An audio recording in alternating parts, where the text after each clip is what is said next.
So earlier we have discussed the introductory part of fluorimetry. Now we will discuss the principle involved in fluorimetry. What is the basic principle and the theory behind the fluorimetry? Now, the fluorimetry measures the intensity of fluorescence or the phosphorescence. Now both fluorescence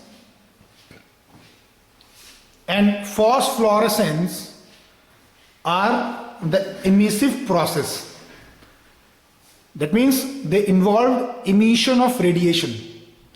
And that's why the fluorimetry or the spectrophlorimetry is known as emission spectroscopy.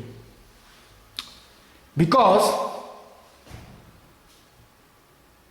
both fluorescence and phosphorescence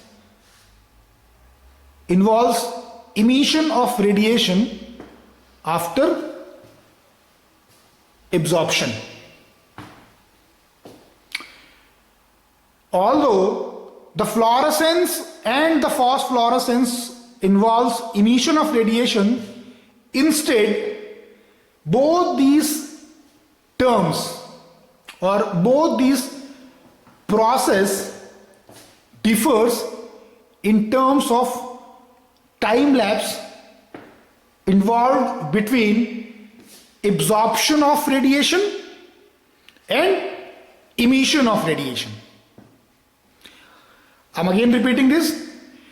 The fluorescence and phosphorescence, although both involved emission of radiation, instead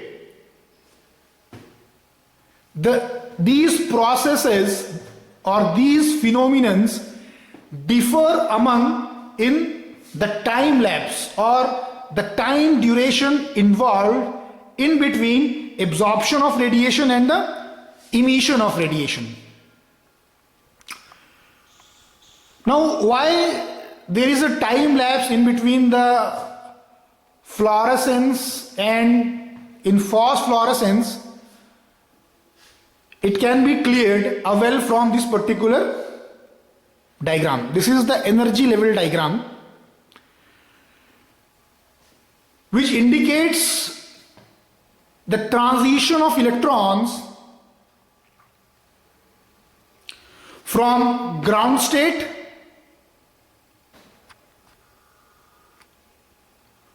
to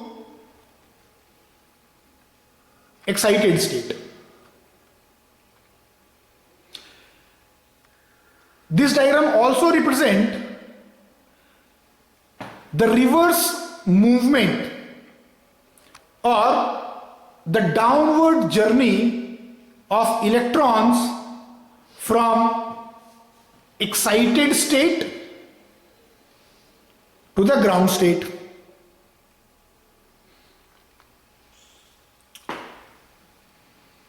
Now, in fluorescence and in phosphorescence, the overall time lapse between the absorption of radiation and the emission of radiation is, in case of fluorescence, the time lapse period is 10 raised to power minus 12 to 10 raised to power minus 9 seconds. However, in case of phosphorescence, this time lapse period is 10 raised to power minus 8 to 10 seconds. Now if we compare both these time duration, that is the time duration of fluorescence, which is 10 raised to power minus 12 to 10 raised to power minus 9 second, and the time duration of phosphorescence, which is 10 raised to power minus 8 to 10 second, we can easily pick here that in case of phosphorescence, the emission of radiation occurs after a greater time period compared to fluorescence, which is somewhat or a bit more or less as compared to phosphorescence. Now this is only because of this transition of electrons or the path followed by the electrons during their movement from ground state to excited state and their back movement from excited state to the ground state. Now, as per molecular orbital theory, the energy level of a molecule or energy state can be categorized as electronic, vibrational and rotational. These are the three levels: electronics energy level, then vibrational energy level and the rotational energy level. The fluorimetry is basically or typically deals with the electronic level as well as the vibrational level. Now, as we know, most of the electrons or greater population of electron within a molecule remains in the ground state. This is true, as in ground state these electrons acquires or have lowest energy within them, and as we know, lesser the energy, more stable the state is. So when these electrons, that is the ground state electrons, acquires energy from any source or from electromagnetic radiation, they get excited. Once excited, these electrons from ground state moves towards the higher energy level, which is known as excited state. Now,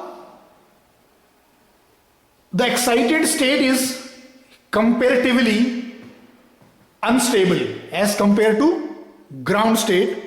The excited state is unstable, and as per the universal rule, these electrons, in order to achieve the stability, they have to first loses or remove their energy, excess energy, then only they will ultimately moves back towards the ground state. Unless until the electrons present in the excited state do not lose their energy, they will not be able to achieve their stable state, that is the ground state. So in order to achieve the stability, these electrons will start losing their energy. Now there are various methods or there are various phenomena by which these excited state electrons can lose their energy. For example, if these excited state electrons will collide with each other, they will lose their energy in form of heat. This is also a phenomenon. This is also a process by which this excited state electrons will lose their energy and get back to their ground state, because until these electrons will lose their energy, they will not be possible to move back to the ground state or achieve their stable energy state, that is the ground state. So in fluorescence, these ground state electrons, when absorb radiation, will move towards the excited singlet state, and immediately from singlet state they will jump back directly to the ground state. From singlet state in fluorescence, from singlet state, these electrons will jump back directly to the ground state and emit the radiation immediately. Why these electrons will emit the radiation immediately? Because we have to look into this particular energy level diagram. Here we can easily identify that the electrons in the ground state, after absorption of electromagnetic radiation, moves to the excited state, and from excited singlet state they will directly jump back to the ground state and loses their energy in form of electromagnetic radiation, or loses their energy in form of radiation. So here the overall phenomenon of absorption of radiation and the removal of energy and emission of radiation is immediate, which acquires a net time lapse of 10 raised to power minus 12 to 10 raised to power minus 9 seconds. This is the reason why there is a very short time interval between the absorption of radiation and the emission of radiation in case of fluorescence. However, here in case of phosphorescence, as we discussed earlier, there is no immediate emission of radiation, rather the radiation emitted after a time duration which is range between 10 raised to power minus 8 seconds to 10 seconds, which is comparatively a bit more as compared to fluorescence.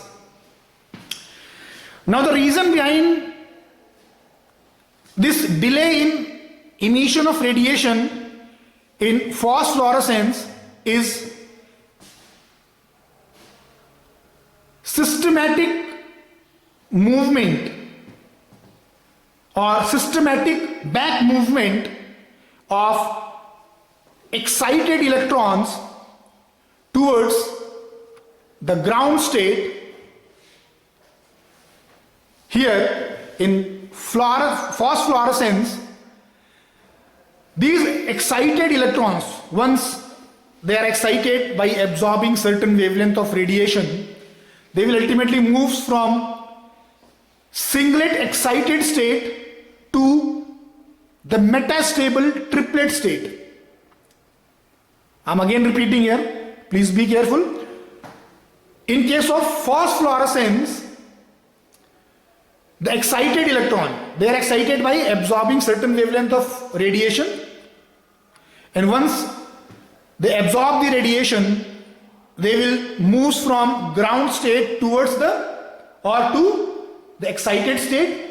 And as we have discussed earlier, this excited state is comparatively unstable, and in order to achieve the stability, these excited electrons has to be back move towards the ground state, and this can only be done by losing their energy. Here in case of phosphorescence, these excited electrons will lose their energy in a systematic way. You can see here. So these excited electrons, once they excited, they will move towards the excited singlet state, and then from excited singlet state they won't directly come towards the ground state, which is true for the fluorescence. However, in phosphorescence, this backward journey involves movement of excited electrons from singlet level to the metastable state, which is known as triplet state, and then from triplet state these excited electrons will ultimately be moved towards the ground state. So in phosphorescence, rather than directly back movement of electrons from excited state towards the ground state, it will involve an additional level, that is the metastable state or triplet state, and then only these electrons will ultimately be moved towards the ground state. So during this journey, during their back movement from excited state to the ground state, there involves an additional level, because of which there is a greater time lapse in case of phosphorescence compared to fluorescence, which is 10 raised to power minus 8 to 10 seconds. And as we can see here, that there is a systematic movement of excited electrons, or systematic movement of electron from excited state to the ground state. That's why the phosphorescence is also known as stepwise fluorescence. Stepwise fluorescence. Why it is known as stepwise fluorescence? Because there is a stepwise movement of excited electron, or the stepwise movement of electron from the higher energy state to the lower energy state, or towards the stable state, that is the ground state. The phosphorescence, or this particular process of movement of excited electrons from the singlet state to the metastable triplet state and then to the ground state, involves a systematic process. It involves a systematic transition of electron from excited state towards the ground state. That's why this whole process involved in the phosphorescence is also known as systematic intersystem crossing. Why it is known as systematic intersystem crossing? Because here the electrons, the excited electron loses their energy in a systematic way. It will not come back directly from the excited state to the ground state. Rather, it will follow a system of levels to reduce its energy in order to move from the excited state to the ground state.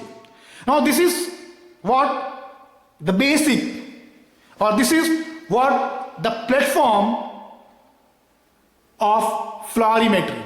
This is what the basic principle involved in the fluorimetry, and what is the basic steps involved in the fluorescence and phosphorescence.